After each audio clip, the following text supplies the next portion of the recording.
Sometimes with the extra lime, and we took to feeding lucerne. We used to buy lucerne by the truckload and chaff it ourselves, so that we're getting as much calcium we felt as we could put into the horses.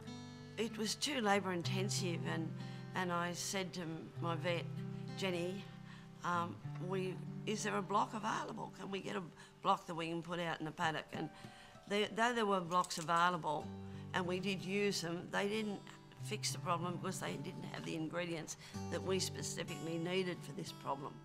The problem is that these horses don't need hand feeding. A lot of them do so well on the pasture, whether it's Soteria or Kike or the green panic or signal grass. It's so high in protein, the horses look great, and a lot of them are sort of under systems where they're not hand fed every day. So we thought there's got to be a way that we can get the right supplement into these horses. So we thought, right, we've got to make a block.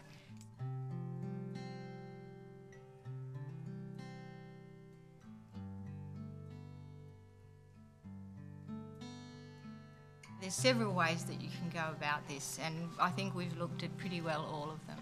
The key things about a treatment is that it's got to be inexpensive, it's got to be easy to use, the horses have to consume enough to meet their calcium requirements, and it has to be palatable because they have to like eating it.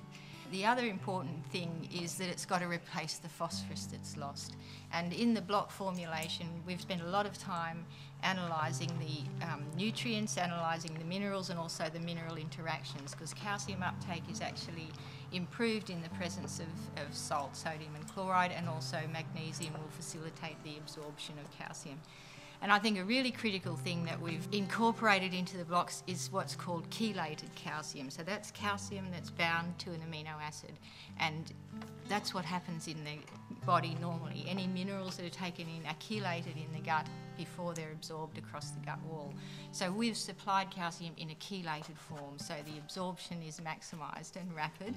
The other thing is that once the calcium is chelated to the amino acids, it can't be grabbed by those little oxalate ions that are running around trying to pick up the calcium. So the key features are that even if there's excess oxalate in the pasture, it's not going to be able to attack the calcium in the supplement and prevent the horse taking it up. We've also got a lot of trace minerals in there, like iodine and selenium, that are commonly deficient in Australian soils. So it's pretty easy to use compared to lumping bags of lime and molasses and trying to mix them up. We've noticed a marked difference in the horses. The young horses' heads that were going plain have now started to show coming back into normal shape. The mares in the paddocks, some of them are eating it so fast. The block does last quite well actually, but the ones that need it the most use it the most. And we found that the ones that we've got stable and feeding, they eat the blocks too.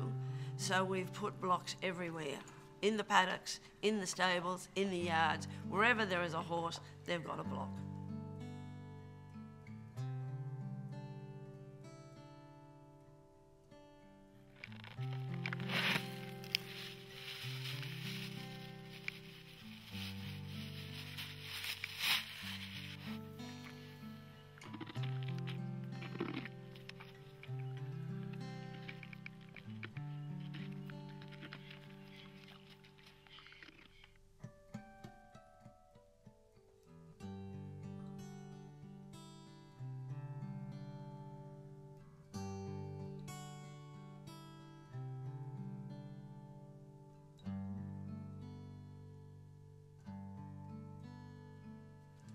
Thank you for your time, and I hope I've managed to demonstrate the role Calsorb has to play in not only correcting but treating and preventing calcium deficiency problems in horses.